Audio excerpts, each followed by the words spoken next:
India തൻ ചരിത്രത്തിൽ പൊന്നുപൂശിയ ബിർള മന്ദിരം കാണാമതിൽ അച്ഛന്റെ കാൽമുദ്രകൾ.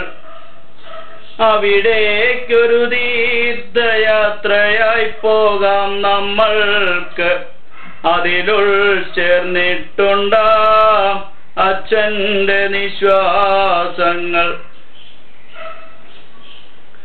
1948 വയലാർ രാമവർമ്മ ഗാന്ധിജിയുടെ നിശ്വാസങ്ങളും പാദമുദ്രകളും തേടി ബിർള മന്ദിരത്തിലേക്ക് തീർത്ഥയാത്ര നടത്തിയതുപോലെ വയലാറിന്റെ ഹൃദയത്തുടിപ്പുകളും കയ്യൊപ്പുകളും തേടി രാഘവപ്പറമ്പിലേക്ക് നമ്മൾക്കും ഒരു തീർത്ഥയാത്ര നടത്താം.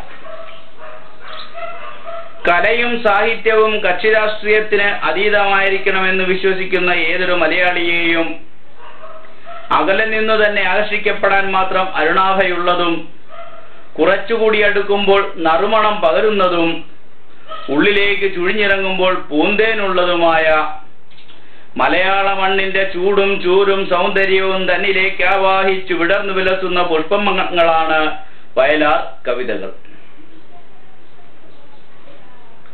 ചിങ്ങപ്പൂന്തിരുവോണം കിളിവാതിൽ തുറന്നപ്പോൾ കിങ്ങിണിപ്പൂക്കൾ വിരിഞ്ഞു നിന്നു. വിരിയുന്ന പൂവിതളിൻ ചുണ്ടുകളിൽ നറുനിലാവമ്മിഞ്ഞപ്പാൽ കൊടുത്തു. കിങ്ങിണിക്കൊമ്പുകളിൽ നേരം വെളുത്തപ്പോൾ കീർത്തനം ചൊല്ലി കിറുങ്ങിണികൾ. കുളിരിലിറങ്ങി കുളിച്ചൊരാ പൂക്കളെ ഇളവയിൽ പിറ്റേന്നു തോർത്തിച്ചു. ഓമാനത്തിങ്കളും പാടിക്കൊണ്ടൊരു തന്നെ ഓണപ്പൊന്നൂഞ്ഞാലിലാടിച്ചു. പൊന്നൂഞ്ഞലാടി കുലുങ്ങുമാ പൂക്കളെ കണ്ണുവയ്ക്കാത്തവരാരുണ്ട്. കാലാവസ്ഥ മാറുന്നതനുസരിച്ച് മണ്ണിന്റെ ചൂടും ചൂരും മാറുന്നതും അവയ്ക്കനുയോജ്യമായ രീതിയിലുള്ള പൂക്കൾ വിരിയുന്നതും പ്രകൃതി നിയമമാണ്. വയലാർ കവിതകളിലും സംഭവിച്ചത് അതുമാത്രം. 1948 വയലാർ രാമവർമ്മ ആദ്യമായി പുറത്തിറക്കിയ പാദമുദ്രകൾ എന്ന കവിതാ സമാഹാരത്തെ ഗാന്ധിപ്രേമം എന്ന് പറഞ്ഞ് പുച്ഛിച്ചു തള്ളുന്നവർ അനവധിയാണ്. ഗാന്ധിജി എന്ന കർമ്മയോഗിയെ വെടിവെച്ചു വീഴ്ത്തിയ നമ്മുടെ സംസ്കാരച്യുതിയോട് ജീവിത ഗായകനിലൂടെ കവി ഏറ്റുമുട്ടുന്നു. മടങ്ങി മാറുക കലഹം നിർത്തി കൈവാൾ ദൂരെയെറിഞ്ഞ് അടർക്കളത്തിൽ വിശ്വപ്രേമം വിതച്ചു വിളകൊയ്യാൻ. ഇതാണു ഗാന്ധി ജയന്തിക്കരുളാൻ ഗാനാലാപത്താൽ. ഇതാണു ചർക്കയ്ക്കരുള നമ്മോടനന്ത സന്ദേശം. ഗാന്ധിജിയെ രാമരാജ്യോപാസകനായ മനുഷ്യനായും കവി ചിത്രീകരിക്കുന്നുണ്ട്. അകലെ സ്വാതന്ത്ര്യത്തെ തുണ്ടുതുണ്ടായി കീറാൻ മൃഗരീതികൾ തീർക്കും കുരുതിക്കളങ്ങളിൽ പ്രേമ സാമ്രാജ്യത്തിന്റെ ചരിത്രം രചിക്കുന്ന രാമരാജ്യോപാസകനുണ്ടൊരാൾ മനുഷ്യനായി. കവി തന്റെ മുന്നോട്ടുള്ള ഭാവി പരിപാടികൾ ആ സന്ദേശം എന്ന കവിതയിലൂടെ വിളംബരം ചെയ്യുന്നു. അഭിമാനപൂർവം തലയുയർത്തി അനുപദം മുന്നോട്ടു പോക നിങ്ങൾ. മതവും അധികാരഗർവുമെല്ലാം മരണമടയുന്ന കാഴ്ച കാണാം. പതറാതെ ഞെട്ടാതെ നിങ്ങളെന്നും ഹൃദയസ്വരങ്ങളുയർത്തുമെങ്കിൽ അതുമതി നാളെ തലമുറ തൻ ഗതി നയിക്കേണ്ടവരാണു നിങ്ങൾ. അതുമതി നാളെ തലമുറ തൻ ഗതി നയിക്കേണ്ടവരാണോ നിങ്ങൾ? തലമുറയുടെ ഗതി നയിക്കാനായി ഇറങ്ങി തിരിച്ചവരിൽ ബഹുഭൂരിപക്ഷവും മതത്തിനും കക്ഷി രാഷ്ട്രീയ കളിയിലൂടെ നേടിയെടുത്ത അധികാര ഗർവിനും വശംവദരായപ്പോഴോ പതറാതെ സംസ്കാര കേരളത്തിന്റെ പടനായകനായി മുൻനിരയിൽ നിന്നുകൊണ്ട് തന്നെ കവി വീരസ്വർഗം പ്രാപിച്ചു. പക്ഷേ മതതീവ്രവാദവും കക്ഷി രാഷ്ട്രീയ തീവ്രവാദവും നമ്മുടെ തെരുവുകളിലൂടെ ഇപ്പോഴും ചോരപ്പുഴ ഒഴുക്കിക്കൊണ്ടേയിരിക്കുന്നു. 48-ലെ 19-കാരന്റെ പാദമുദ്രകളിൽ നിന്നും 50-കളിലെ പ്രായപൂർത്തിയായ 21-കാരന്റെ കൊന്തയും പൂണോലും വരെ സഞ്ചരിച്ചപ്പോൾ കവി കണ്ട കാഴ്ചകൾ സ്വാതന്ത്ര്യാനന്തര തിരുവിതാംകൂറിലും കൊച്ചിയിലും നടന്ന അധികാര കസേരയ്ക്ക് വേണ്ടിയുള്ള കക്ഷി രാഷ്ട്രീയത്തിന്റെ നെറികേടുകളുടെ തുടക്കമായിരുന്നു. ആ നെറികേടുകളുടെ ചരിത്രത്തിലേക്ക് ഒന്നെത്തി നോക്കിയിട്ട് നമ്മൾക്ക് യാത്ര തുടരാം. ശ്രീ PGN ഉണ്ണിത്താൻ ദിവാനായ പട്ടം എ താണുപിള്ളയുടെ നേതൃത്വത്തിൽ TM വർഗീസ്, T കേശവൻ എന്നിവർ മന്ത്രിമാരായ സ്വതന്ത്ര തിരുവിതാംകൂറിലെ ആദ്യത്തെ മന്ത്രിസഭ 1948 മാർച്ച് മാസം 24-ാം തീയതി അധികാര കസേര പിടിച്ചടക്കി. പക്ഷേ കോൺഗ്രസിലുണ്ടായ ഭിന്നിപ്പ് മൂലം 6 മാസം തികയ്ക്കാൻ പോലും പട്ടം എ താണുപിള്ളയ്ക്ക് സാധിച്ചില്ല.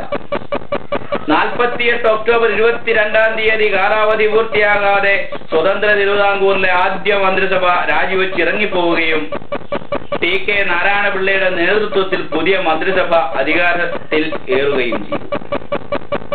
ഇനി ഒന്ന് കൊച്ചിയിലേക്ക്. 48-ൽ സ്വതന്ത്ര കൊച്ചിയുടെ ആദ്യത്തെ നിയമസഭയിലേക്ക് നടന്ന തെരഞ്ഞെടുപ്പിൽ പ്രജാമണ്ഡലിന് ഭൂരിപക്ഷം കിട്ടിയതുകൊണ്ട് ഇന്ത്യൻ നാഷണൽ കോൺഗ്രസിൽ പ്രജാമണ്ഡലിനെ ലയിപ്പിച്ച് ഭൂരിപക്ഷം ഉറപ്പാക്കിയ ശേഷം ഇക്കണ്ട വാര്യർ പ്രധാനമന്ത്രിയായ ആദ്യത്തെ കോൺഗ്രസ് മന്ത്രിസഭ കൊച്ചി ഭരണം പിടിച്ചടക്കി. തിരുവിതാംകൂറിൽ അധികാര കസേരയ്ക്ക് വേണ്ടിയുള്ള വടംവലിയുടെ ഭാഗമായി കോൺഗ്രസ് ഭിന്നിച്ചപ്പോൾ കൊച്ചിയിൽ അധികാര കസേരയ്ക്ക് വേണ്ടി ഭൂരിപക്ഷക്കാരായ പ്രജാമണ്ഡലിനെ കോൺഗ്രസിൽ ലയിപ്പിച്ചു. 1949 ജൂൺ 1-ാം തീയതി തിരുവിതാംകൂറും കൊച്ചിയും സംയോജിച്ച് തിരുക്കൊച്ചി രൂപപ്പെടുകയും TK നാരായണപിള്ളയുടെ നേതൃത്വത്തിൽ തിരുക്കൊച്ചി സംസ്ഥാനത്തിന്റെ ആദ്യ മന്ത്രിസഭ അധികാരത്തിൽ ഏറുകയും ചെയ്തു. കൊന്തകളും പൂണോലും കൊണ്ട് വരിഞ്ഞു മുറുക്കപ്പെടാത്ത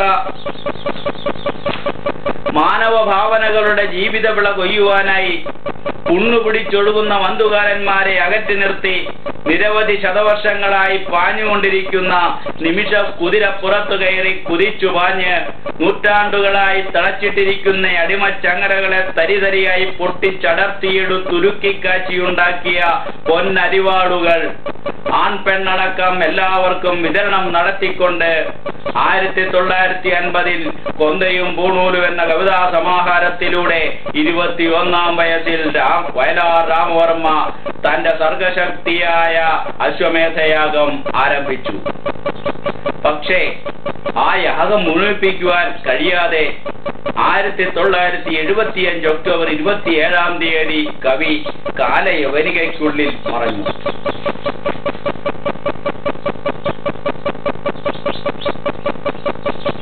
ആ യാഗം പൂർത്തീകരിക്കുക എന്നതല്ലേ ഇന്നിന്റെ അനിവാര്യത.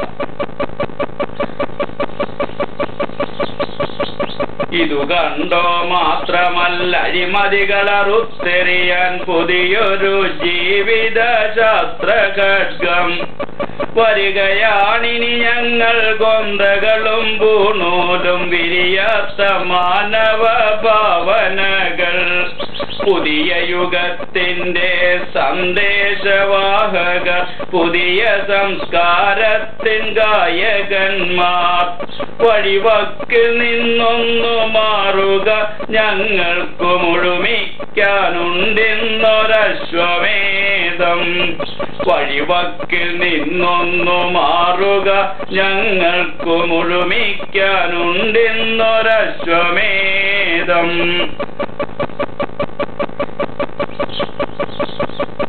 ഞങ്ങളുടെ മുത്തശ്ശിയിലൂടെ കവി നമ്മളെ ഓർമ്മിപ്പിക്കുന്നത് 1938 തിരുവിതാംകൂർ സ്റ്റേറ്റ് കോൺഗ്രസിന്റെ ഉത്തരവാദ പ്രക്ഷോഭണവും അതിനോടനുബന്ധിച്ച് ഒക്ടോബർ 24 ആലപ്പുഴയിൽ നടന്ന വെടിവയ്പും അതിനെതിരെ സ്റ്റേറ്റ് കോൺഗ്രസ് നൽകിയ നിവേദനവും ദിവാൻ CP രാമസ്വാമി അയ്യരുടെ നിർബന്ധത്തിന് വഴങ്ങി ഗാന്ധിജി ആ നിവേദനം പിൻവലിച്ചതും അതിൽ പ്രതിഷേധിച്ച് സോഷ്യലിസ്റ്റുകൾ കമ്മ്യൂണിസ്റ്റ് പാർട്ടി ഉണ്ടാക്കിയതും ആ വെടിവയ്പിൽ പരിക്കുകളോടെ രക്ഷപ്പെട്ട തന്റെ മകന്റെ കൂട്ടുകാർ തന്നെ 12 വർഷങ്ങൾക്കു ശേഷം അധികാരത്തിൽ കയറിയപ്പോൾ അവനെ കള്ളക്കേസുണ്ടാക്കി ജയിലിലടയ്ക്കുകയും ചെയ്ത ചരിത്രങ്ങളാണ്. 12 മുമ്പാണന്നൊരു പഞ്ഞക്കർക്കിട മാസത്തിൽ പട്ടിണി കൊണ്ടീ നാട്ടിൽ പലരും പട്ടികൾ മാതിരി ചത്തപ്പോൾ ഉടമകൾ നോക്കും ലാത്തിയുമായിട്ടടപുജ പൊട്ടി പലവട്ടം തീവെടിയുണ്ടകൾ അലറുന്നതു കേട്ടാവി പറക്കും ഹൃദയവുമായി ഞെട്ടിവിറച്ചൻ വീടിൻ മൂലയിലൊട്ടിച്ചുരുളിയിരുന്നപ്പോൾ പച്ചച്ചോരമണത്തിൻ പിറകെ പിച്ചിന്തിയ മാംസവുമായി 1 2 വെടി നെഞ്ചത്തേറ്റെന്നോ മനമകനാരാവിൽ ഓടിയ നഞ്ഞു തളർന്നെൻ മടിയിൽ വീണു തളർന്നു ഗതബോധം. എവിടെ കണ്ടിട്ടില്ല മകനിന്നെവിടെ പോയി മുത്തശ്ശി, ഒന്നായി ഞങ്ങൾ ചോദിക്കുമ്പോൾ ഒന്നു ചിരിക്കും മുത്തശ്ശി. അക്കഥ പറയാമെൻ മകനിപ്പോൾ സർക്കാരിന്റെ തടങ്കലിലായി. അന്നവനോടൊത്തുടമകളോടായി അംഗം വെട്ടാനെത്തിയവർ അരചാളുന്നു മന്ത്രിപദത്തിൽ അധികാരികളായിന്നിപ്പോൾ. അവനെ ജയിലിലടയ്ക്കാൻ ഉത്തരവരുളിയതവരാണവർ മാത്രം. അന്നവനോടൊത്തുടമകളോടായി അംഗം വെട്ടാനെത്തിയവർ അരചാളുന്നു മന്ത്രിപദത്തിൽ അധികാരികളായിന്നിപ്പോൾ. അവനെ ജയിലിലടയ്ക്കാൻ ഉത്തരവരുളിയതവരാണവർ മാത്രം.